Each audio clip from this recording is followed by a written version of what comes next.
का स्वागत है आप सभी का खास खबर में। मैं हूं आपके साथ श्रावणी पटनायक। चुनाव का समय पास आते ही राजनीतिक सरगर्मियां तेज होती जाती है और ऐसा ही कुछ देखने को मिला हरियाणा में।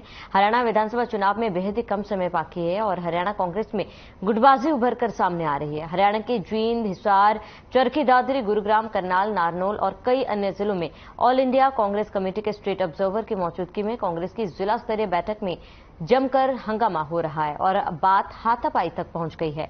बैठक में रणदीप सिंह सुरजेवाला गुट के कांग्रेसी कार्यकर्ताओं ने गो बैक ऑब्जर्वर के नारे लगाते हुए कहा कि भूपेंद्र सिंह हुड्डा और दीपेंद्र हुड्डा की नहीं चलने दी जाएगी। 2014 यानी 9 साल में कांग्रेस अपना संगठन अब भी खड़ा नहीं कर पाई। हालांकि 2024 से पहले संगठन बनाने की कवायद शुरू कर दी, लेकिन तस्वीरें कुछ और ही दिख रही है। गुटबाजी की तमाम तस्वीरें सामने आ रही है, जहां मुर्दाबाद के नारे लगाए जा रहे हैं, गो बैक ऑब्जर्वर के नारे लगाए जा रहे हैं। बात यही नहीं खत्म होती, कई जगहों से लात घूसे मारपीट की भी तस्वीर अब सामने आने लगी है। वहीं इन सबके बीच बड़ा सवाल ये है कि कांग्रेस में जारी कलह आखिर कब खत्म होगी।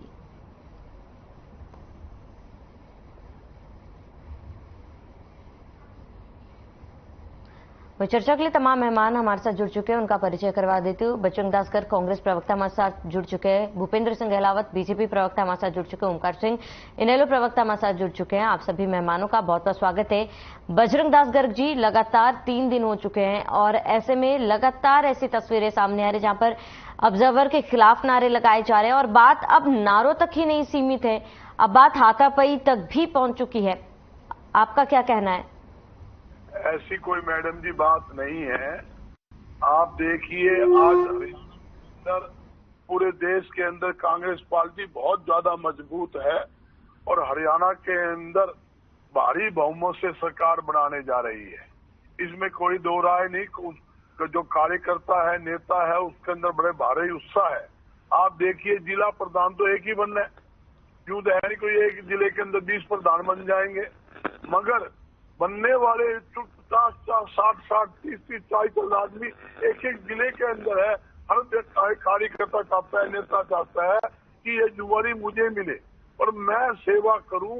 ये दिक्कत आ रही है। इसमें सबसे बड़ी बात क्या है, जैसे ही मान लो वहां 1000 कार्यकर्ता आ गए, हर एक अलग अलग मिलना चाहता है। जब मिलना चाहता है उसके अंदर समय की दिक्कत क्या है, कोई आदमी पहला मिल गया, कोई बाद में मिल गया, ये मोटी प्रॉब्लम है। तो क्या अब तक 2 आदमी पहले मिल गया, वो चला गया, बाकी लेट रह गए, उन्होंने शोर कर दिया कि हमें नहीं बुलाया जा रहा, हमारी अनदेखी की जा रही है, दूसरे लोग मिलके जा रहे हैं। ठीक है बजरंग दास गर्ग जी, देखिए शिकायत हर पार्टी में होती है, हर कार्यकर्ताओं में होती है, तमाम कार्यकर्ताओं की उम्मीदें भी होती है, लेकिन वो उम्मीदें, वो शिकायतें जो है हाईकमान के सामने रखिए ना। इस तरह सड़कों पर उतर के आप क्या दिखाने की कोशिश कर रहे हैं? साफ तौर पर जो तस्वीर है वो तो यही बयान कर रहे हैं ना कि कांग्रेस में जो अंतर कला है वो लगातार बढ़ती जा रही है। शिकायतें हैं तो सामने रखिए, हाईकमान के सामने अपनी शिकायतें रखिए, अपनी उम्मीदें जो है वो सामने रखिए। देखिए, ये बात बिल्कुल ठीक आपने कही, मगर सबसे बड़ी दिक्कत क्या आती है, आप देखिए, ये है प्रजातंत्र, लोकतंत्र को मानने वाली पार्टी है कांग्रेस पार्टी। आपने देखा, हमने इंडिया का गठन किया, सारे जितने विपक्षी दल है इकट्ठे होकर 28 दल एक प्लेटफॉर्म पर काम कर रहे हैं। भारतीय जनता पार्टी को ये भी हुआ था इंडिया क्यों रख दिया, इन्होंने एक ड्रामा छोड़ दिया। इंडिया नहीं, भारत तो होना चाहिए, भारत तो होना चाहिए। अरे भारत का मतलब क्या? हिंदी में भारत, इंग्लिश में इंडिया बोलते हैं। अब जब विदेशों में जाते हैं इंडिया ही बोलते हैं, क्या बोलते हैं? और मैं यही बताना चाहता हूँ, भारतीय जनता पार्टी जाने वाली है, लेकिन मेरा ये सवाल नहीं है बजरंग दास गर्ग जी, मेरा सवाल नहीं है। मेरा सवाल साफ तौर पर यही है कि क्या इस तरीके से, बस आप इस बात का जवाब दे दे कि क्या इस तरीके से सड़कों पर उतरकर मारपीट करना, ऑब्जर्वर के खिलाफ ही नारेबाजी करना, दीपक बावरिया गो बैक, दीपक बावरिया मुर्दाबाद के नारे लगाना, क्या ये सही है? जोश अपनी जगह सही है, लेकिन क्या अपनी ही पार्टी के कार्यकर्ताओं के खिलाफ नारेबाजी करना क्या ये सही है?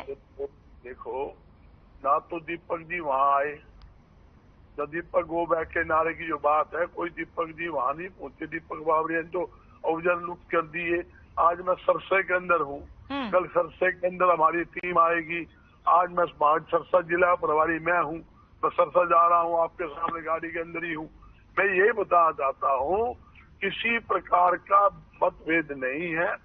एक दिक्कत है जो मैं एग्री कर रहा हूँ, दिक्कत यही है, हर एक आदमी चाहता है जिला प्रधान मैं बनूं, और जहां तक कि जितने अवसर है उनको स्पष्ट आदेश दिया है, बेटी 3 दिन लग जाओ, सुबह 10 बजे से लेके रात को 12 बज जाओ, सबसे मिलके आना है, सबसे मिल रहे हैं। दिक्कत यही है, कोई पहला मिल गया, कोई बाद में मिल गया, कोई लेट मिल गया, वो थोड़ा उत्साही हो बढ़कर सोचते हैं यार तेरा तो रह गया, तेरा नाम तो रह गया, और बड़े बड़े आदमी मिलके चले जा रहे हैं और तुम्हें तो पूछ नहीं है, तो इस करके थोड़ा सा दिक्कत है। उसमें क्या होता है, फिर सब आदमी क्या होता है, फिर एक आदमी 50 आदमी लिया है, कोई 20 लिया है, कोई 10 लिया है, वर्कर उनके नारे मार देते हैं, भाई हमारी सुनाई नहीं हुई, हमारे को पूछा नहीं जा रहा, हमसे बात नहीं की जा रही, ये दिखते हैं। ठीक है, उत्साह है, शिकायत है बजरंग दास गर्ग जी, लेकिन आप ये मान रहे हैं इस तरीके का व्यवहार सही नहीं है।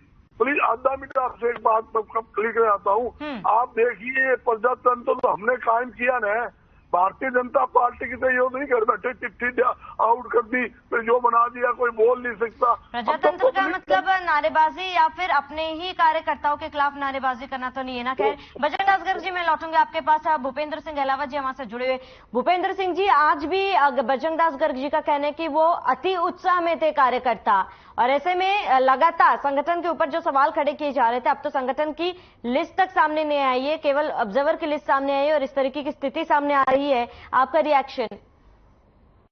ये मैं तो आपसे ये कहना चाहूंगा श्रावणी जी कि कांग्रेस के जितने प्रवक्ता हैं, आप उनसे 10 बार भी सवाल पूछोगे तो वो सवाल का जवाब नहीं देंगे और घुमा फिरा के दूसरी बातें करेंगे। मैं तो ये कहता हूं कि पहले तो इनकी आपस में राष्ट्रीय स्तर पर लड़ाई थी, और राष्ट्रीय स्तर पर इनके बहुत सीनियर नेता छोड़ के चले गए थे। फिर ये इनके गुटबाजी और लड़ाई स्टेट में आ गई, और स्टेट में भी क्या हाल हुआ, तंवर जी की टांग तोड़ी, फिर शैलजा जी छोड़ के चले गए। इनकी कितनी लड़ाइयां जो हैं गई, अब वो लड़ाइयां ब्लॉक स्तर पर आ गई। और मैं तो ये कहता हूं कि अभी तो ये कम उत्साह है, 1-2 दिन में ये उत्साह और ज्यादा बढ़ने वाला है, और जब इनकी सिर फूटेंगे तो देखिए, हमारी तो इनका इंटरनल मामला है, लेकिन जब लड़ाई सड़कों पे आ जाती है तो सरकार को देखना पड़ता है कि भाई किसी तरह का कोई उपद्रव ना हो। जब इनके सिर फूटेंगे तो ये कहेंगे कि लॉ एंड ऑर्डर ठीक नहीं है, इन्होंने संभाला नहीं है। असल में बात यह है कि जब पार्टी का नेतृत्व, शीर्ष नेतृत्व कमजोर हो जाता है, उसके पास वोट नहीं होती, तो उनका कोई रोब नहीं रहता, ना कोई डिसिप्लिन में काम करता, कुछ नहीं करता। देखिए, ऊपर तो माँ बेटे की पार्टी है, 2 बार लोकसभा के चुनाव में इनका अपोजिशन लीडर भी नहीं बन पाया, इनकी इतनी बुरी हालत हो गई। और हरियाणा प्रदेश में जब से भूपेंद्र हुड्डा बना 2005 से, ये कोई भी चुनाव नहीं जीते, लगातार चुनाव हारते रहे।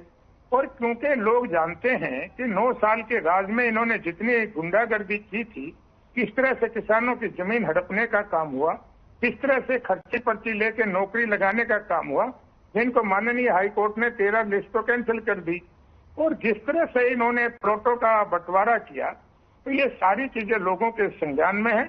और ये इन्होंने कब्जा करने की, देखिए ये चुनाव की नहीं तैयारी कर रहे, तो इनको ये पता है कि 2024 में तो आदरणीय नरेंद्र मोदी जी लोकसभा भी जीतेंगे और बीजेपी विधानसभा भी जीतेंगी। ये तो अभी 2024 तक सिर्फ पार्टी में कब्जा करने की इनमें होड़ लगी हुई है। ये 2, 3, 4 जितने भी ग्रुप बने हुए हैं, ये अलग अलग ग्रुप बने हुए हैं, ये सारे कांग्रेस पार्टी पर कब्जा करने की लड़ाई चल रही है। ये दूसरों से क्या लड़ेंगे?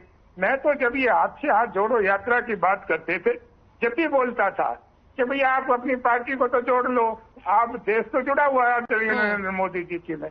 और जब ये सारी बात, अब ये गठबंधन, इंडिया गठबंधन की बात करते हैं, अरे तुम्हारी अपनी पार्टी तो एक है ही नहीं, तुम किससे गठबंधन करोगे? और देखिए श्रावणी जी, मैं ये कहता हूँ कि आम आदमी पार्टी बिल्कुल इनको गाली देकर, इनको चोर कह के और इनकी छाती पे पैर रख के सत्ता में आई। आज उसी पार्टी ने इनको गुटलियों के बल चला दिया। 6 सेशन में बिल की बात थी, उन्होंने कहा कि ये करो, सारी कांग्रेस नीचे घुटनों पे आ गई और जैसे केजरीवाल ने हुक्म दिया वैसे करो। अभी ये बाहर गया था छत्तीसगढ़, उसने कहा कि इससे भ्रष्ट सरकार तो वो भारतवर्ष में कोई सरकार ही नहीं है। और ये कांग्रेस के लोग चुप रहते हैं क्योंकि इनका कोई जिम्मेदार नहीं रहा और इनकी आगे भी कोई सीटें नहीं आएंगी, इसलिए ये भ्रम में है कि हम कोई गठबंधन कर लेंगे, ये कर लेंगे तो हमारी 10-5 सीटें आ जाएंगी। लेकिन हरियाणा प्रदेश की जनता और भारतवर्ष की जनता बिल्कुल अच्छे से समझ चुकी है और इनका अगले चुनाव में भी सुपड़ा साफ होगा। और जब पिछले चुनाव में ये 10 की 10 सीटें हारे थे, कुछ लोगों की जमानतें बच गई थी। अब की बार श्रावणी जी मैं ये कहता हूँ लोगों की भी जमानतें जब्त हो गई। और ये सबसे बड़ा नेता भूपेंद्र सिंह हुड्डा को मानते हैं, जिनके बलबूते पर ये चुनाव लड़ना चाहते हैं। वो चुनाव छोड़ के भाग गया। उसने तो कहा कि भाई मैं तो सोनीपत से लोकसभा का चुनाव नहीं लड़ूंगा।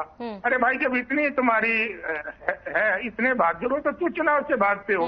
कोई भी चुनाव हुआ, चाहे विधानसभा का होता है, ये इसका नगर पालिका का दूसरे होता तो सिंबल से लड़ने की हिम्मत। भूपेंद्र रेलावत जी मैं आऊंगी आपके पास, जरा ओमकार सिंह जी से उनका रिएक्शन जान लेती हूँ। ओमकार सिंह जी ठीक है, आज बीजेपी की बात थोड़ी देर में करेंगे, लेकिन अगर कांग्रेस की बात की जाए तो जो तस्वीरें सामने आ रही है, आपको भी पता है जो स्थिति है, उस पर आपका क्या रिएक्शन है? क्योंकि अभी फिलहाल ऑब्जर्वर बने ही हैं, फीडबैक के लिए पहुंचे ही हैं, तो इस तरीके का विरोध कांग्रेस में ही किया जा रहा है। आपका रिएक्शन? देखिए श्रावणी जी, छोटी मोटी बातें सभी पार्टियों में होती है और एक पार्टी के अंदरूनी मामले पहले तो हमारा अधिकार ही नहीं है। अंदरूनी मामले फिर सड़क पर तो नहीं आते ना ओमकार सिंह जी, अंदरूनी मामले सड़क पर तो नहीं आते। मैं उसी छोटी मोटी बातें तो होती, लेकिन जब एक सीमा के बाद की बात हो जाती है तो फिर उसमें लोगों को भी सामने नजर आना पड़ जाता है, जनता भी उस पर रिएक्शन करती है। आज स्थिति क्या है? प्रतिस्पर्धा और महत्वाकांक्षा दो विशेष योग शब्द है। महत्वाकांक्षा होना अच्छी बात है, प्रत्येक व्यक्ति महत्वाकांक्षी होता है, प्रत्येक व्यक्ति चाहता है कि मैं ये बन जाऊं। लेकिन जब महत्वाकांक्षा जरूरत से ज्यादा बढ़ जाती है तो वो महत्वाकांक्षा पार्टी और संगठन पर भारी होने लग जाती है। जब कोई महत्वाकांक्षा चाहे किसी की हो, दीपेंद्र हुड्डा की हो, भूपेंद्र हुड्डा की हो या शैलजा जी की हो, जब महत्वाकांक्षा एक लिमिट से बाहर ज्यादा हो जाती है तो पार्टी और संगठन को नुकसान पहुंचाती है और अल्टीमेटली उस संगठन और पार्टी को धरातल पर ले आती है।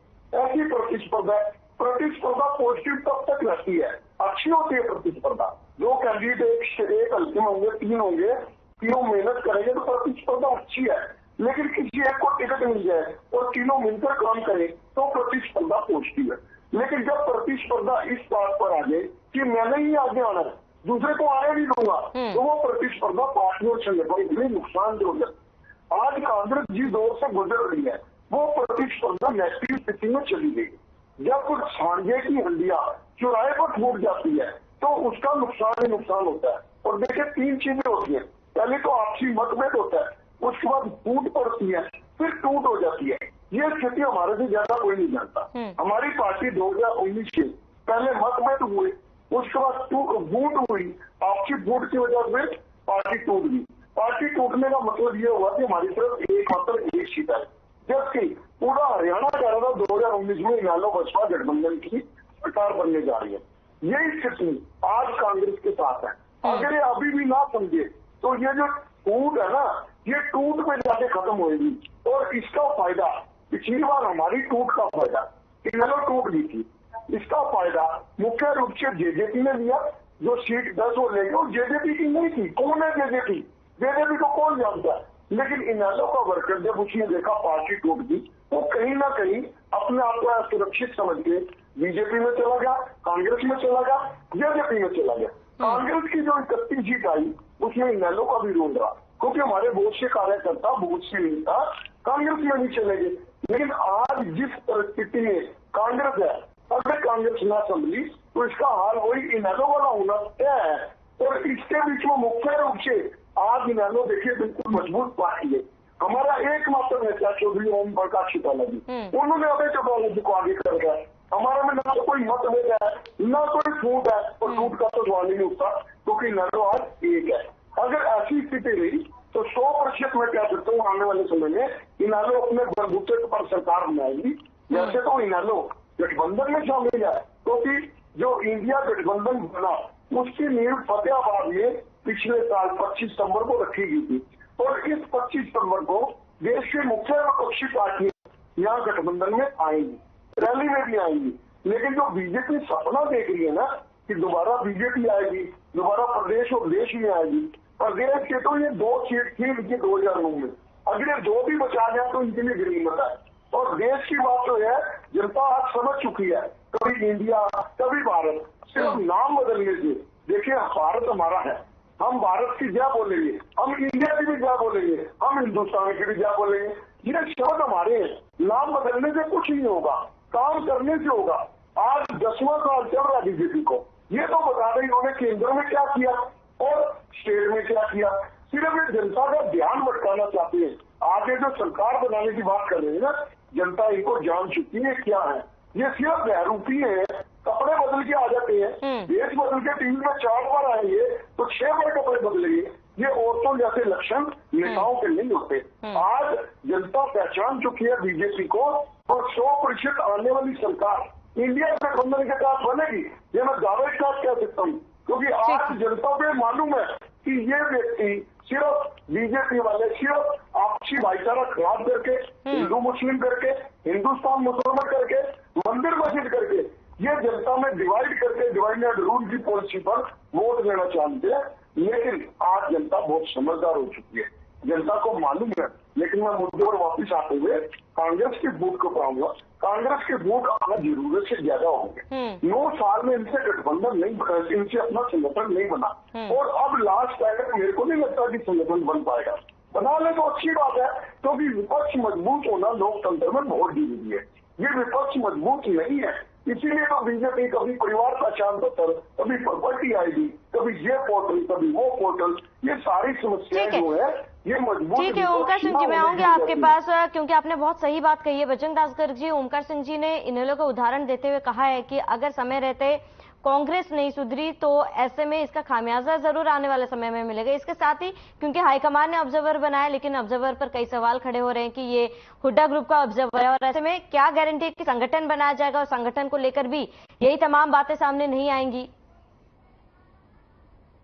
संगठन तो कांग्रेस का काम कर रहा है, 2 लिस्ट आनी बाकी है।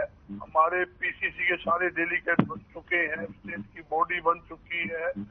महिला संगठन जो ब्लॉक स्टेट तक कंप्लीट हो चुका है। युवा संगठन स्टेट की बॉडी ब्लॉक स्तर पर, शहरी स्तर पर, जिला स्तर पर वो कंप्लीट हो चुकी है। यहाँ तक कि जितने भी हमारे सेल है, जो स्टेट के सेल है, वो कंप्लीट हो चुके हैं। उनकी शहरों में, जिलों में, गांवों में सब गाड़ियां बन चुकी है। सिर्फ 2 लिस्ट आनी बाकी है, जिला प्रधान की और ब्लॉक प्रधान की।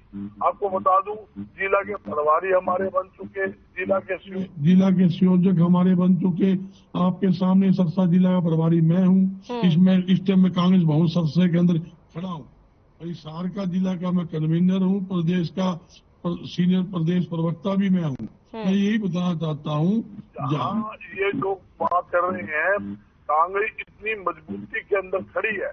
कांग्रेस से 3 अभियान हरियाणा में चला रखे हैं। विपक्ष आपके समक्ष हाथ से हाथ जोड़ो यात्रा, जनसंपर्क अभियान, हमारे जितने भी कार्यकर्ता नेता है घर घर। देखिए योजना चलाई जा रही है, कार्यक्रम भी किए जा रहे हैं बजरंग दास गर्ग जी, लेकिन कहीं किसी कार्यक्रम में दूसरे गुट के लोग नहीं पहुंच रहे, वहीं दूसरे कार्यक्रम में अन्य गुट के लोग नहीं पहुंच रहे। एकता कहीं ना कहीं कांग्रेस में नहीं दिखाई दे रही है। और वहीं ओमकार सिंह जी ने एक और बड़ी बात कही कि एकजुटता जो है वो फिलहाल कांग्रेस में दिखाई नहीं दे रही है, क्योंकि एक साथ लड़ने की बात अलग होती है और लड़ के दूसरों को आगे नहीं बढ़ने देने की भी बात अलग होती है। ये बताना चाहता हूँ, 8 साल से मैं सरसा जिला प्रभारी हूँ, लगभग 7 साल से मैं कन्वीनर हिसार का हूँ। बराबर मीटिंग भी करता हूँ, प्रेस कॉन्फ्रेंस भी होती है, सारे नेता आते हैं, सारे कार्यकर्ता आते हैं। कभी किसी प्रकार का कोई बात विवाद नहीं होता। दिक्कत क्या है, मैं आपको फिर दोबारा स्पष्ट कर रहा हूँ, ये जो लिस्ट बन रही है, जो ऊपर से लिस्ट बन के आएगी, हमने पहले तो जिला प्रभारी की लिस्ट जारी करी, उसके साथ जो हमने अफजल लगाए 3 अफजल, ये इन्होंने बताया जी वो हुड्डा का फलाना नहीं, ये AICC से हमारी टीम आई है। AICC के जो सीनियर नेता है उनकी ड्यूटी अफजल के अंदर लगी है, उनको नियुक्त किया गया। उनके साथ स्टेट के 2 नेता, PCC के 2 नेता साथ में इनको जोड़े हैं सहयोग के लिए। बिल्कुल बजरंग दास गर्ग जी, क्योंकि AICC का जिक्र किया है, ये ऑब्जर्वर भी AICC के ही बनाए गए हैं। बैठक भी AICC द्वारा ही की जा रही थी, लेकिन उसी बैठक में नारेबाजी की गई है। मैं यही तो बताना चाहता हूँ, ये जो लोग अगर किसी ने गलत किया है जो आपने मेरे संज्ञान में लाया है तो उसके खिलाफ हम एक्शन लेंगे, इसमें कोई दो राय नहीं। मगर जो भी आदमी पार्टी लाइन से हटके बात करेगा, गलत बात करेगा, पार्टी को नुकसान पहुंचाने की साजिश रचेगा, उसके खिलाफ कार्रवाई की जाएगी, इसमें कोई दो राय नहीं है। और आपको मैं एक दावे के साथ और कहता हूँ, इस महीने के अंदर अंदर हमारा जिले का संगठन बन जाएगा, पूरी लिस्टें आपको हो जाएगी। ये बिल्कुल हिदायत राहुल जी के साथ ठीक है बजरंग दासगढ़ जी, मैं आऊंगी आपके पास। भूपेंद्र गहलावत जी, क्योंकि कांग्रेस की फिलहाल जो स्थिति है, इस स्थिति को पंजाब कांग्रेस से मिलाकर देखा जा रहा है। कांग्रेस पंजाब में भी कुछ ऐसी तस्वीरें सामने आई थी और वहीं हरियाणा कांग्रेस में भी कुछ ऐसी तस्वीरें, मिलता जुलता लग रहा है आपको स्थिति? जी, मैं ये कहना चाहूंगा, इस लड़ाई की जो मेन वजह है वो बजरंग दास जी आपको नहीं बताएंगे। मैं आपको बताता हूं कि कांग्रेस में मेन लड़ाई क्या चल रही है।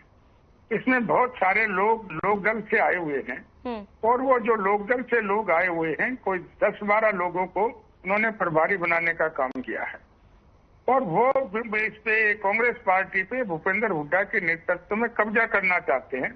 जो असली कांग्रेस के लोग हैं वो ये चाहते हैं कि कांग्रेस के लोग ही कांग्रेस के कर्ता धर्ता बने।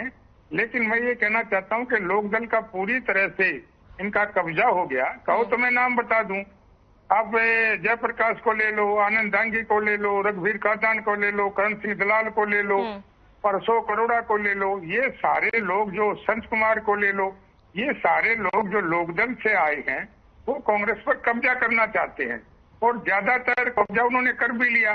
क्योंकि प्रभारी तो ये हमारे जो मित्र है बजरंग दासगढ़ जी, ये भी कांग्रेस के असली नहीं है।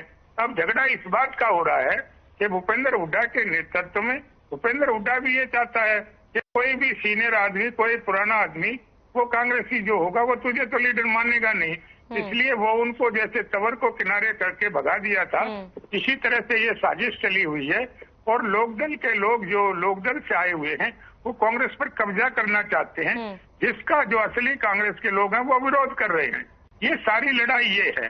और मैं तो ये भी कहना चाहता हूँ कि ना तो इनका संगठन बना, ना आगे बनेगा। पहले तो ये 10 तारीख की कह रहे थे, अब बावरिया जी कहने लगे कि 15 तक मैं लिस्ट दे दूंगा और इनका कुछ नहीं होना। ये तो सिर्फ कांग्रेस में कब्जे की लड़ाई लड़ रहे हैं। ना तो इनको चुनाव से कोई बात है, ना इनका चुनाव में जनता इनको कोई मुंह लगाने वाली है।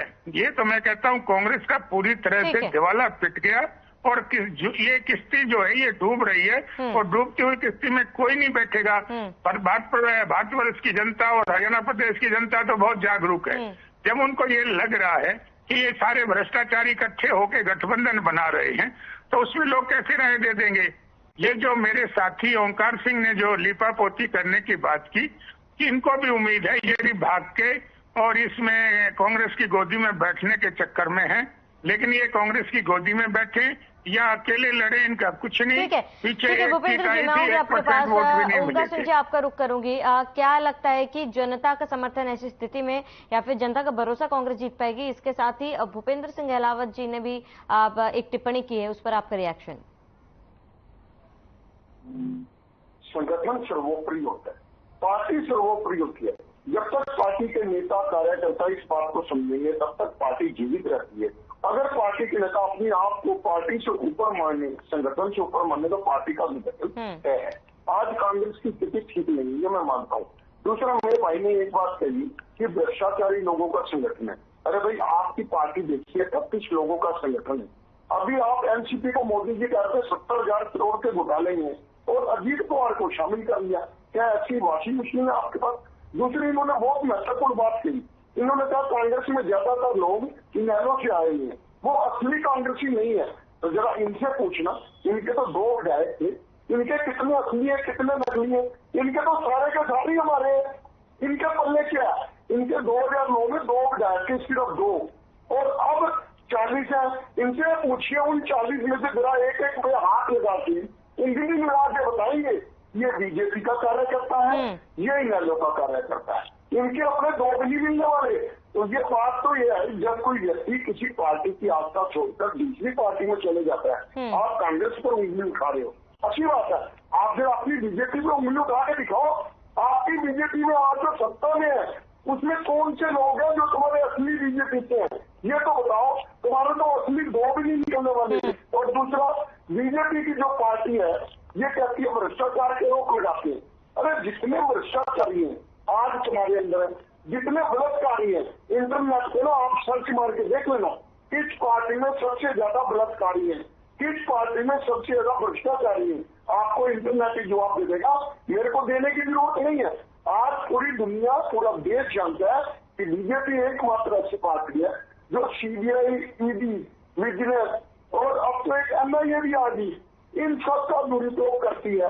और दुरुपयोग करने के बाद जो नेता शिखर की ओर जा रहा है उसके ऊपर ईडी, सीबीआई के छापे डलवा दिए और बाद में उसको बीजेपी में शामिल करा लेते हैं। ताजा उदाहरण कुलदीप बिश्नोई का है, देख लो आपके ऊपर कितने रोक लगाए थे, कहा सुप्रीम कोर्ट में केस चल रहा था, कहा इनके पास आते ही बिल्कुल मेरी स्क्रीन सबसे सफेद होगी। ये बीजेपी सबसे बैरियों की पार्टी है। ठीक है ओमकार सिंह जी, समय की कमी है हमारे पास, यहीं पर रोकना चाहूंगी। ओमकार सिंह जी जुड़ने के लिए बहुत बहुत शुक्रिया। बजरंग दास गर्ग जी आपका भी जुड़ने के लिए बहुत बहुत शुक्रिया। भूपेंद्र सिंह अहलावत जी आपका भी जुड़ने के लिए बहुत बहुत शुक्रिया। तो चुनाव जैसे ही नजदीक आ रहे हैं और ऐसे में पार्टियों की तैयारी देखी जा रही है, लेकिन इसके साथ ही कांग्रेस में गुटबाजी जो है साफ तौर पर उभर कर अब सामने आ रही है। कई ऐसी तस्वीरें हमने कई जिलों से आपको दिखाई जहां पर कांग्रेस में अंतरकला जो है साफ तौर पर नजर आ रही है और कांग्रेस अपने इस अंतरकला को कैसे सुलझाती है और कब तक सुलझाती है, ये एक बड़ा सवाल बना हुआ है। फिलहाल खास खबर में इतना ही। मेरे साथ जुड़ने के लिए बहुत बहुत शुक्रिया और तमाम देश प्रदेश के बड़ी खबरों के लिए बने रहे हमारे साथ।